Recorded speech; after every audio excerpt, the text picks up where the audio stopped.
Şuayb aleyhisselam İbrahim aleyhisselamның avladı. Ana tarafdan Lut aleyhisselamның nevrisi. Yani Şuayb aleyhisselamның anası, Lut aleyhisselamның kızı. Şuayb aleyhisselam Allah Taala yer yüzüge avatgan 124 ming payg'ambar ichidagi 4 nafar Arab payg'ambarining birisi. 4 nafar Arab payg'ambar bo'lsa, birinchisi Hud aleyhisselam, ikincisi Salih aleyhisselam, uchinchisi biz bugun tunishib chiqmoqchi bo'lgan Şuayb aleyhisselam. To'rtinchisi bizning payg'ambarimiz Muhammad aleyhisselam. Şuayb aleyhisselam payg'ambarlar orasida Xatibul Anbiya, ya'ni payg'ambarlar xotibi, ya'ni eng so'zman payg'ambar deb tanilgan. Çünkü Şuayb aleyhisselam naiti sözmen buluşlan birge başkalarını qayil qilishga mahir edi. Şuayb aleyhisselam Medyen degan shaharda yashagan. Medyen hozirgi Saudiya Arabistonning Tabuk shahri bilan Qizil dengiz o'tirisiga to'g'ri keladi. Medyen shahri o'z vaqtida karvonlarning o'tan yo'liga joylashgan bo'lg'achqa, savdo-sotiq jihatda o'z vaqtidagi eng avvat shaharlarning birisi edi. Ammo Medyen xalqi ichida aldamchilik, saxtipazlik, poraxo'rlik va bulangchilik qatorliq ishlar naiti avj olgan edi. Ular e'tiqodiy jihatda Allohga emas, butga ibodat qiladi. Siyosiy jihatda Qur'on Karimda mala' deb tilga bir top kattavaş bay savdogarlar kontrol qiladi. Medyen shahriga qo'shna Qizil dengiz bo'yig'a Ayka degan bir shahar joylashgan bo'lib, bu shaharning aholisimi xuddi Medyen ahliga o'xshash savdo-sotiq va tijoratda nihoyat taraqqiy qilgan, ammo bularning ichidan o'xshashlar yolg'onchilik, saxtipazlik va o'lcham va tarozilarda ortiq kam berishga o'xshash kishilarning haqqidan qo'rqmaydigan bu jinoyat nihoyat avj olgan edi. Bular e'tiqodiy jihatda butqa emas, daraxtga ibodat qiladi. Şuayb aleyhisselam Medyanda o'sib cho'ng bo'lgan va ularning orasidagi o'zini eng pokiz tutgan nasablik ve cəmətlik bay kişi idi. Allah Taala Medyen ve Aykadan ibaret bu iki şəhərinin azğın xalqını doğru yolga yetakləş ve bir Allah'a ibadet qilish üçün Şuayb aleyhisselamga vahiy qilib, onu peyğəmbərlik vəzifəsi bilan şərəfləndirib, kişilərni doğru yolga yetakləşə buyuruydu. Şuayb aleyhisselam Lut aleyhisselamdan killa vətilgan peyğəmbər olub, yaşayan joyi Lut aleyhisselamның qavmi yaşayan joyiga yaqin idi. Şundaqla yaşayan vaqtımı Lut aleyhisselamның qavminin halaq qılğan vaqtiga yaqin idi. Şuayb aleyhisselam xalqını islah qilishni başqa peyğəmbərlərə oxşaş ən burun, ən mühim məsələdən başlaydı. O bolsumu tevhid. Yani Allah'a yüzünüz. Çünkü bir xalqda eng burun tevhid əməlləşməsə, o xalqni nə ictimai, nə siyasi cəhətdə islah qılğılı bolmaydı. Çünkü tevhid deganlik hər qandaq fayda ziyan Allah'tan deganlik. Tevhid əməlləşkən adam heç qandaq kişinin aldida xarob qalmaydı. Beşini üstün yaşaydı. Heç kimdən qoqmaydı. Başqalarga zulm qılmaydı. Başqalarının haqqını yevalmaydı. Eng muhimi Allahqa qul bulup, özü bulup yaşaydı. Şunun üçün hər qandaq bir islahatçı ve davetçi eng avval davetini ve islahatını tevhiddən başlaşı kerak. Şunun üçün Şuayb aleyhisselamı eng avval kişilerini tevhidga chaqirib, ya qavmi ibudullaha ma lakum min ilahin gayru. Ey qavmim, sizlar uchun Allohdan boshqa ibodat qilishga, pulchilik qilishga loyiq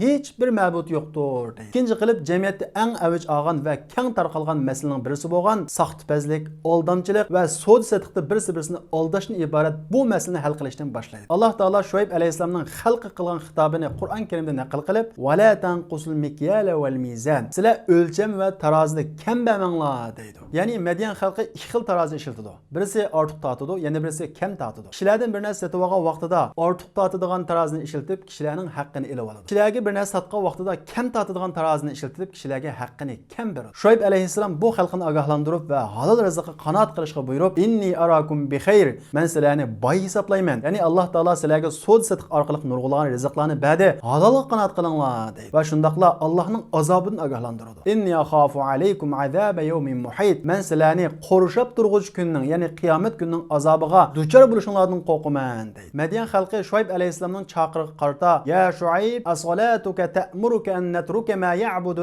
abauna aw an naf'ala fi amwalina ma nasha." Ey Şuayb, sening dining seni bizni burundan tortib, ota-bobolarimizni ibodat qilib kelgan bu butlarni tashlashga va bizni mollarimizda xohlagancha tasarruf qilishni to'sumdi deydi. Va ular bundan hayronligini bildirishib, bu sening dining bizni boshqa bir ilohga ibodat qilishga buyursin. Endi bizni mollarimizda xohlagancha tasarruf qilishdan to'sumdi. Bizni saxtipazlik qilishdan, boshqalarni aldashdan to'sumdi. Ya'ni bizning savdo-sotiq ishlarimizga aralashamdi deb hayron qoladi. Chunki Medyen xalqi xuddi bizning hozirgi davrimizdagi bir qism kishilarga o'xshash, bu islom deganning savdo-sotiq, siyosatga aralashadigan nima ishi bor? Islom degan shu ibodat qiladigan yerda bo'lsa bo'ldi deganga o'xshash, bu islom dinini batil dinlarga o'xshatib, bu bizning savdo-sotiq mollarimizda xohlagancha tasarruf qilishdan to'samdi deb hayron qilishni ifodalagan. Amaliyotda bu dinni tushunmaganlik. Chunki la ilaha illalloh, Allohdan boshqa iloh yo'q, sizlar uchun ibodat qilishga loyiq bir ma'bud yo'q degan gap Allohning qonuni qonun. Dunyoni Alloh yaratgan ekan, bu dunyoda yashaydigan kishilarning hayotlarining hamma sohalarida Allohning ko'rsatmasi ko'rsatma, belgilamasi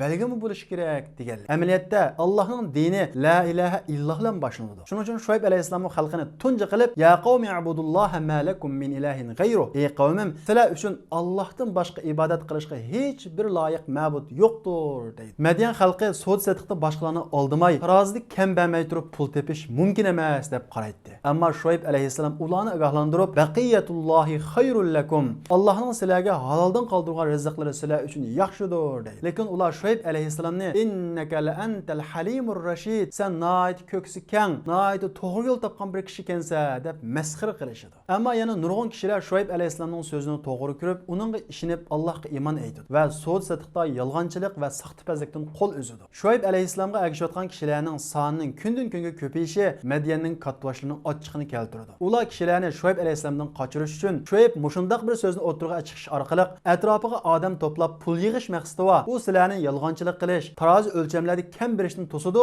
ammo o'zi qilmaydi. O'zi kishilarga yolg'onchilik qiladi deb tuhmat chaplaydi. Shoyib alayhissalom ular qarata: "Ya qavmi ara'aytum in kuntu ala bayyinatin min rabbi wa razaqani minhu rizqan hasana wa ma uridu an ukhalifakum ila ma anhaakum anhu." Ey qavmim, o'ylab boqmamsizlar. Menga Parvardigorim aniq bir paket, ya'ni payg'ambarlikni avatgan tusa, wa razaqani minhu rizqan hasana va menga nihoyat mo'l rizq ato qilgan tusa, qandaqmi men sizlarni bir ishdan to'sib, uning o'zim amal qilmay, ya'ni men sizlarni to'sgan ishlardan o'zim eng burun amal qilyapman. In uridu illa al-islah, men faqat isloh qilishni maqsad qilaman. Ammo ular texim haddidan eshib Shoyib alayhissalomga ishongan kishilarning oldini to'sib, Shoyib alayhissalomning qishig'i bamaslikqa, agar yanmasa ularni o'ltirish, pul mollarini elib olish va urush qatorliq har xil usullar bilan tahdid soladi. Shoyib alayhissalom ularga yana muloyimlik bilan: "Va la taqudu bi kulli siratin tu'iduna va tasudduna an sabilillahi man amana bih." Sizlar Allohga ishongan kishilarni Allohning yo'lidan to'sqan holda yo'llarda o'ltirmanglar deydi. Va ularga Nuh, Hud, Salih va Lut alayhissalomning qavmining azobga duchor bo'lib halok bo'lganligini eslatib: "Va ya qawmi la yajrimannakum shiqaqi ay yusqibakum mithlu ma asaba qawm Nuhin aw qawm Hudin aw qawm Salih va ma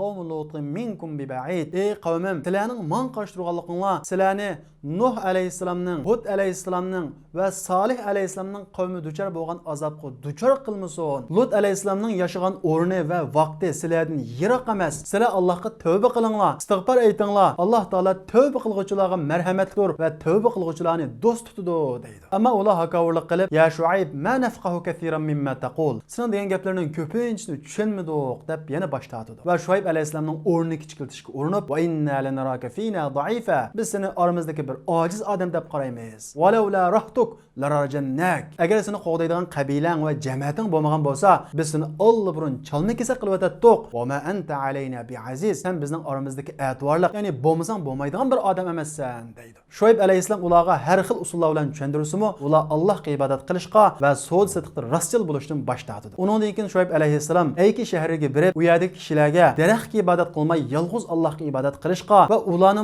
so'd satiqda rostchil bo'lishga buyurdi. Afsus, Shoyib alayhissalom ulardan xuddi Madyan ahlidan olgandek javobni oladi. Shoyib alayhissalom oxir ularga: "Va ya qawmi a'malu ala makanatikum inni 'amil sawfa ta'lamuna man ya'tihi 'azabu yukhzihi wa man huwa kadhib wartaqibu inni ma'akum raqib." Ey qavmim, sizlar o'z yo'linglar bo'yicha harakat qilinglar. Ya'ni Allohning azobidan qo'rqmasanglar, kufrliqinglarda davom qilaveringlar. Inni 'amil, men o'z yo'limda harakat qilaman. Kenimga chekinmayman, bu yo'limda davom qilaman. Pat yaqinda kimning yolg'onchi, kimning xor qilguvchi azobga duchor bo'lganligini bilib qolasizlar. Wartaqibu inni ma'akum raqib. Buni sizlarmi kutinglar, men sizlar bilan kutib turman.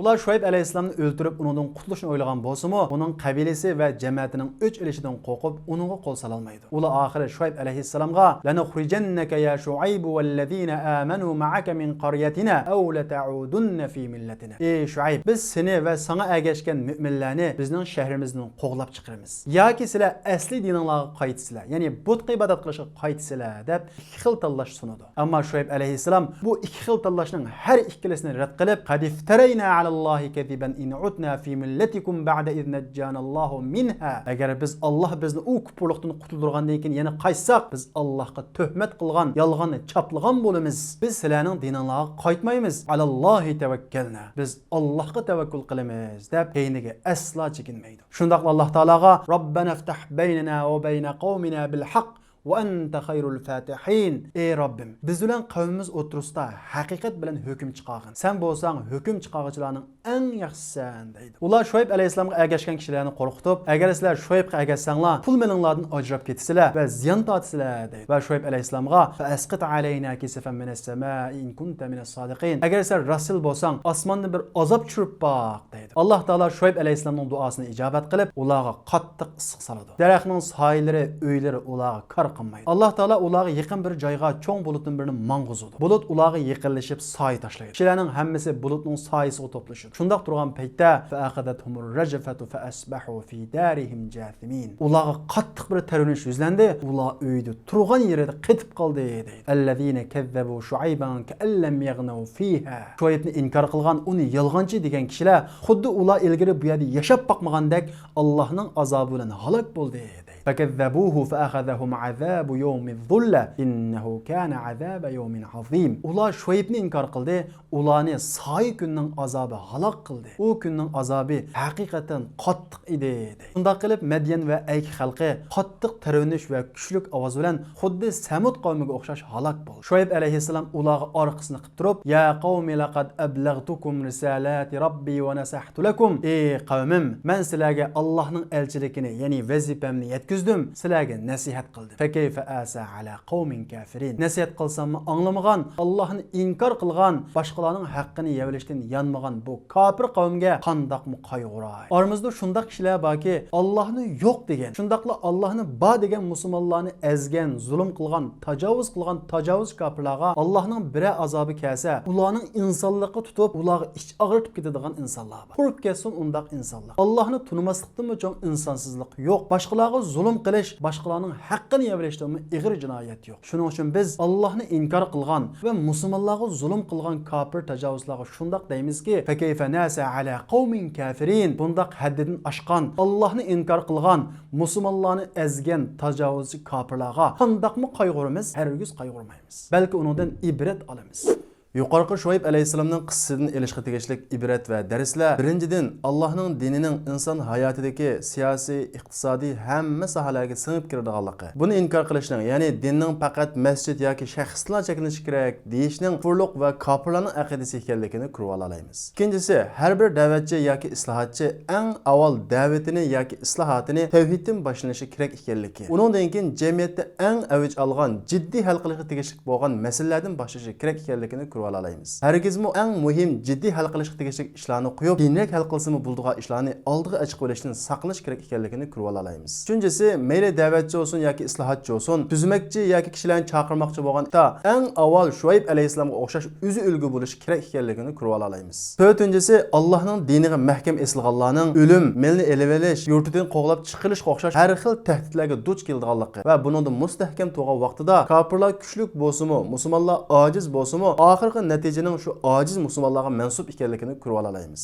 5-si, Alloh taolo haddidan oshgan kofirlarni jazolash uchun ularga azob tushirsa, ularga tushgan azob qarta ularga ich og'ritmasdan undan ibrat olishimiz kerak ekanligini ko'rib olamiz. 6-si, aldamchilik, saxtipazlik va har xil usullar bilan boshqalarning haqqini yevlashning Allohning azobiga duchor qiladigan ig'ir gunoh ekanligini ko'rib olamiz.